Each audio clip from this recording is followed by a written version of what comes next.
নমস্কার, কেমন আছেন সবাই? আপনাদের সকলকে স্বাগত জানাই আপনাদের চ্যানেল রূপা মুখার্জিতে। মঙ্গলা দেবী এবার স্পষ্ট করে বললেন যে কেন তিনি চান না মন্দিরে কেউ ভিডিও করুক।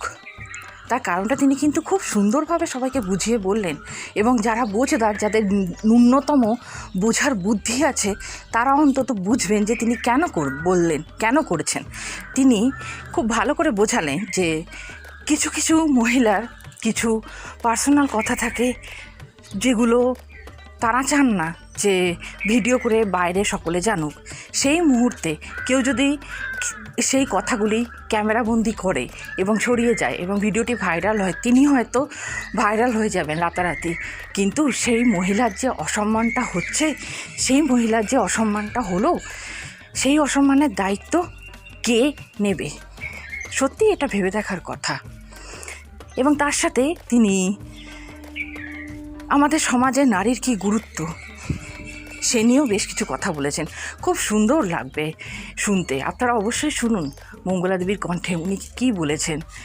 এই যে আমাদের সমাজে এত নারী নির্যাতন, এত কষ্ট, এত যন্ত্রণা, নারীদের এত বঞ্চনা, মাঝে মাঝে নারীরাও পথভ্রষ্ট হন, এই সকল বিষয়ে তিনি খুব সুন্দরভাবে একটি ব্যাখ্যা দিয়েছেন।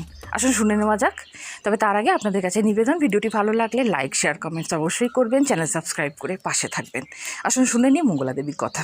কারণ আমরা সবাই জানি অনেক মায়ের তো গোপন কথা বলে, দেখবে যে মা আমাকে মুখ দেখাতে না করে, মুখ দেখায় না, যে মা গোপন ভাবে কথা বলে, আমি বলে মা বলতে হবে না, বড় উপকার হচ্ছে ব্যাস কিছু। আমি তো মা দেখো, মেয়েদের একটা কথা খুব ভালো লাগে, একটা খারাপ কথা শুনে আমাদের, আরে আমি যদি ছেলে হয় তাহলে আমি সেই মায়ের নার কেটেই হয়েছি রে।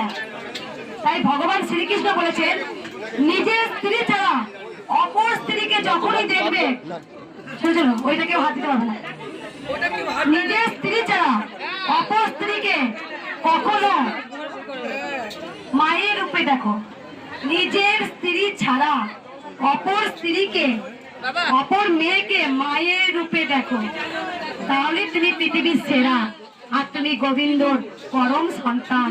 আমরা কি করি, নিজের মেয়েটাকে, নিজের স্ত্রীকে খুব সেফটি রাখি, আর যখনই একটা অন্য মেয়ে দেয় যায় তখন অন্য চোখে দেখি। কেন? আরে মা, মেয়ে মানে মায়ের চা। চুপ করো, এত গলা গলা কেন?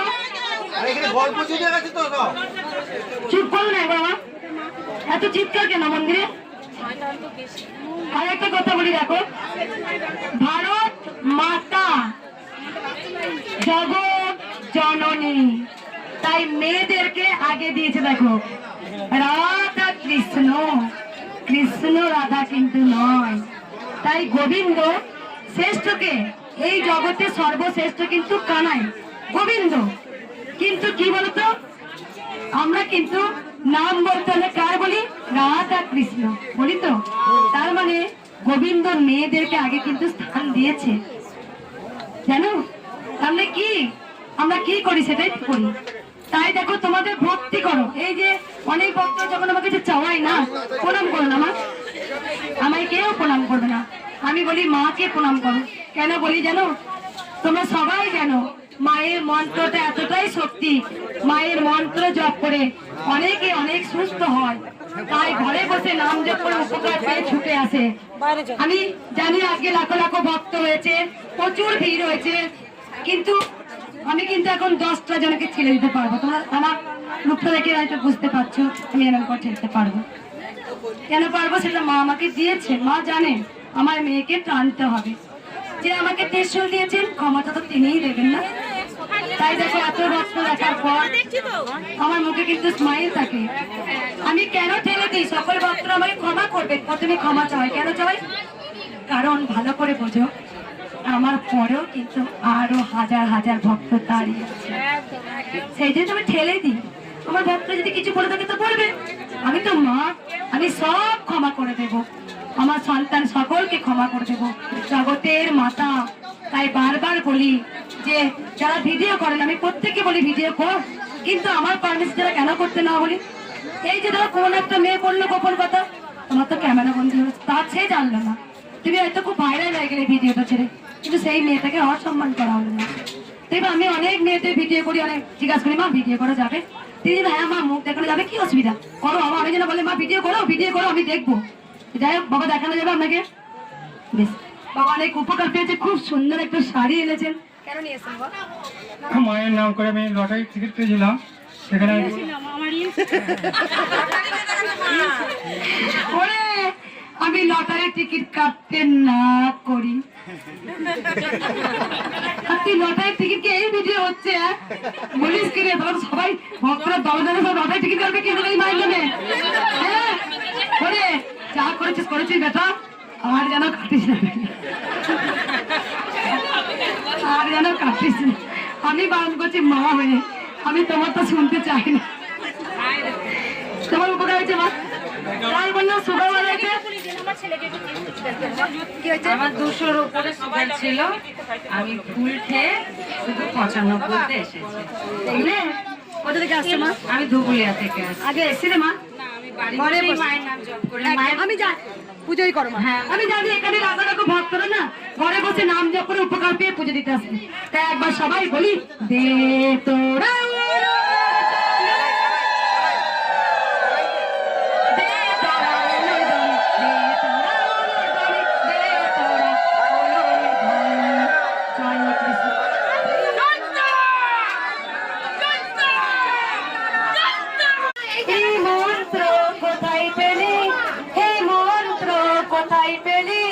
জয় কৃষ্ণ কালী মায়ের জয়।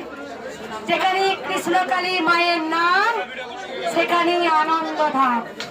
কিছু পাও বা না পাও, দেখবে তোমরা জয় কৃষ্ণ কালী মায়ের জয় নাম জপ করলে অনেক মনে শান্তি আসে, এটা বড় কথা।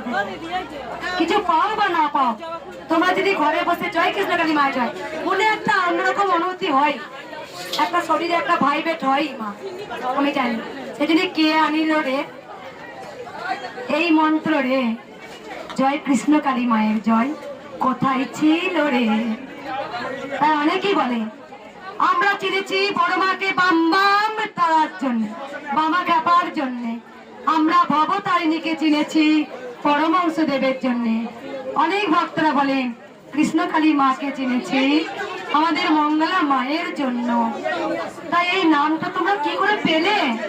হ্যাঁ, সেখানে স্বয়ং মা তো আমায় বলেছিলেন আমার নাম হবে কৃষ্ণ কালী, আমার মন্ত্র হবে জয় কৃষ্ণ কালী মায়ের জয়।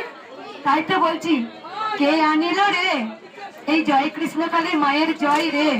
কে আনলো, কে এনেছে?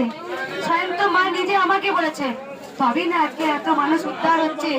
এত দুস্থ, এত অনাথ, এত গরিব, এত দরিদ্র, যাদের কাছে বিদেশে ডাক্তার দেখানোর ক্ষমতা নেই, তাদের একটাই ঠিকানা, চলো না একবার জয় কৃষ্ণ